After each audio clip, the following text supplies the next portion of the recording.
You, John Fitzgerald Kennedy, do solemnly swear I, John Fitzgerald Kennedy, do solemnly swear that you will faithfully execute the office of President of the United States that I will faithfully execute the office of President of the United States and will, to the best of your ability, and will, to the best of my ability, preserve, protect, and defend the Constitution of the United States. preserve, protect, and defend the Constitution of the United States. So help you God.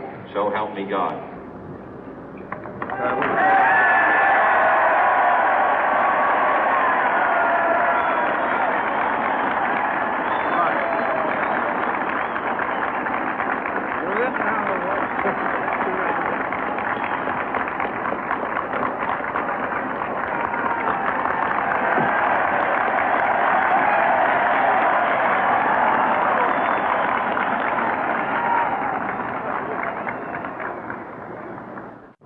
Vice President Johnson, Mr. Speaker, Mr. Chief Justice, President Eisenhower, Vice President Nixon, President Truman, Reverend clergy, fellow citizens.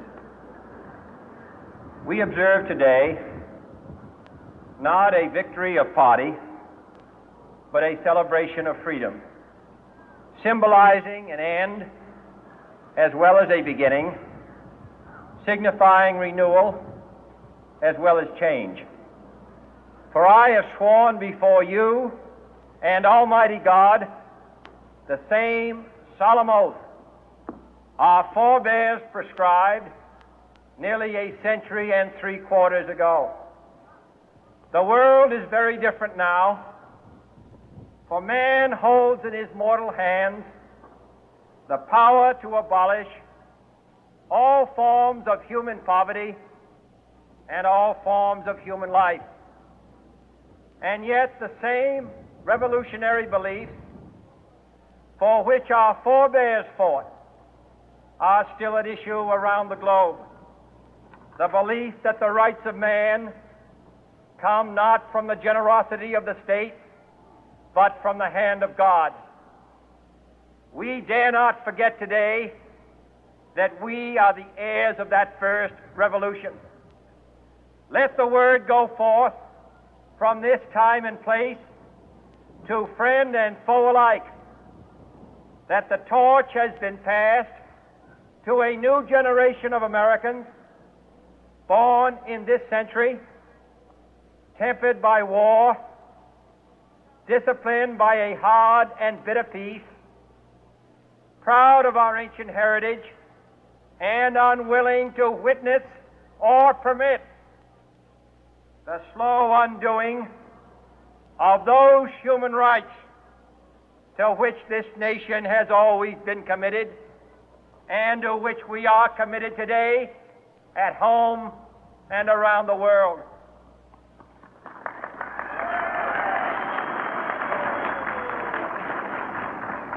Let every nation know, whether it wishes us well or ill, that we shall pay any price, bear any burden, meet any hardship, support any friend, oppose any foe to assure the survival and the success of liberty.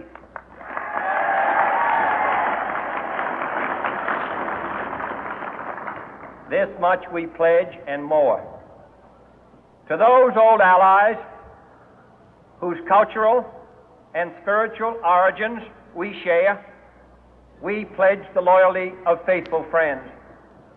United, there is little we cannot do in a host of cooperative ventures.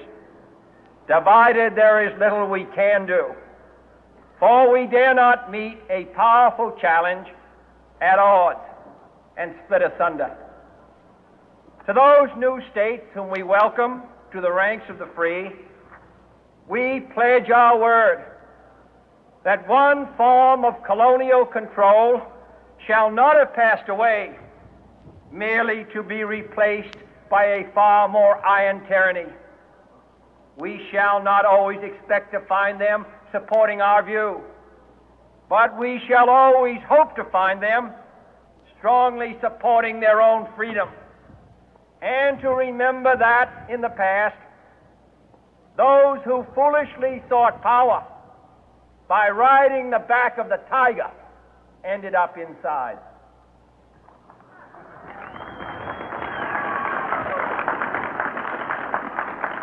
To those people in the huts and villages of half the globe struggling to break the bonds of mass misery, we pledge our best efforts to help them help themselves for whatever period is required, not because the communists may be doing it, not because we seek their votes, but because it is right. If a free society cannot help the many who are poor, it cannot save the few who are rich.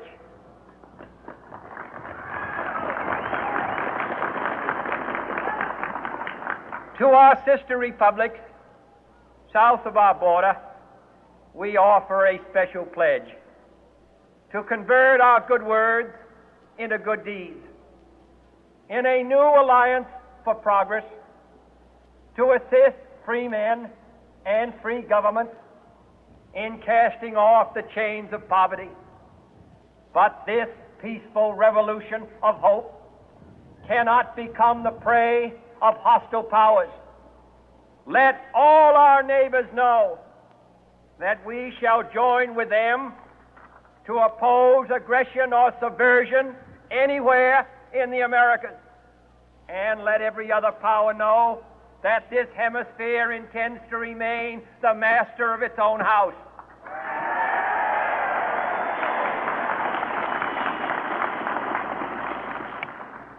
To that World Assembly of Sovereign States, the United Nations, our last best hope, in an age where the instruments of war have far outpaced the instruments of peace, we renew our pledge of support to prevent it from becoming merely a forum for invective, to strengthen its shield of the new and the weak, and to enlarge the area in which its writ may run. Finally, to those nations who would make themselves our adversary, we offer not a pledge, but a request that both sides begin anew the quest for peace. Before the dark powers of destruction, unleashed by science, engulf all humanity in planned or accidental self-destruction, we dare not tempt them with weakness, for only when our arms are sufficient beyond doubt can we be certain beyond doubt that they will never be employed. But neither can two great and powerful groups of nations take comfort from our present course, both sides overburdened by the cost of modern weapons, both rightly alarmed by the steady spread of the deadly atom, yet both racing to alter that uncertain balance of terror that stays the hand of mankind's final war. So let us begin anew, remembering on both sides that civility is not a sign of weakness, and sincerity is always subject to proof. Let us never negotiate out of fear, but let us never fear to negotiate.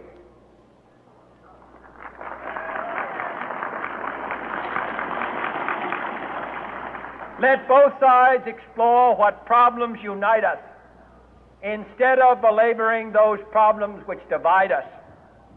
Let both sides, for the first time, formulate serious and precise proposals for the inspection and control of arms, and bring the absolute power to destroy other nations under the absolute control of all nations.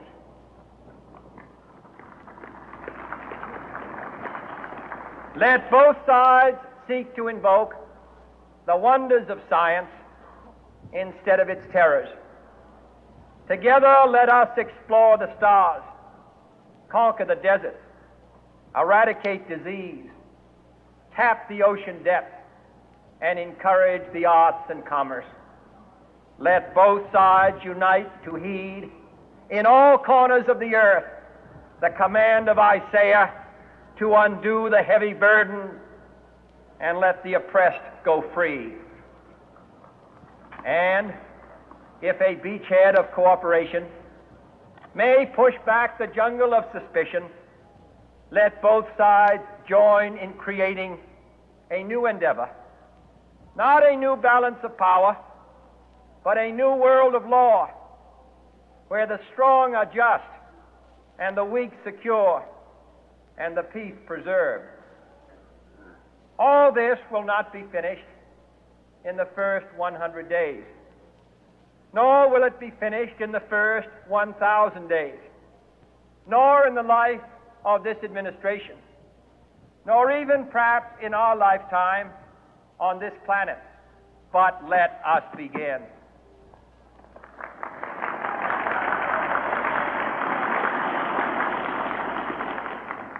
In your hands, my fellow citizens, more than mine, will rest the final success or failure of our course.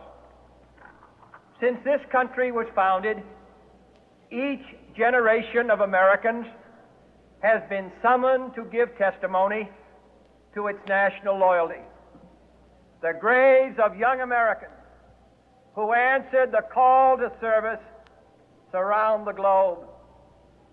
Now the trumpet summons us again, not as a call to bear arms, though arms we need, not as a call to battle, though in battle we are, but a call to bear the burden of a long twilight struggle, year in and year out, rejoicing in hope, patient in tribulation, a struggle against the common enemies of man, tyranny, poverty, disease, and war itself. Can we forge against these enemies a grand and global alliance, north and south, east and west, that can assure a more fruitful life for all mankind? Will you join in that historic effort?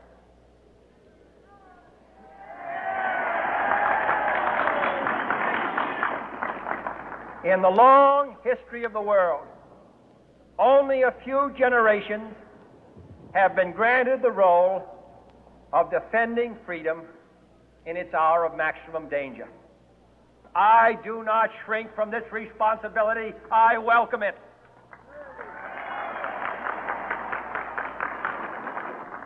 I do not believe that any of us would exchange places with any other people or any other generation. The energy, the faith, the devotion which we bring to this endeavor will light our country and all who serve it. And the glow from that fire can truly light the world.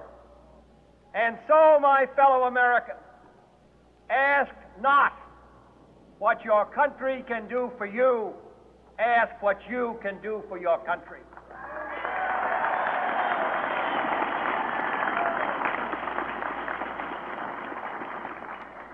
My fellow citizens of the world, ask not what America will do for you, but what together we can do for the freedom of man.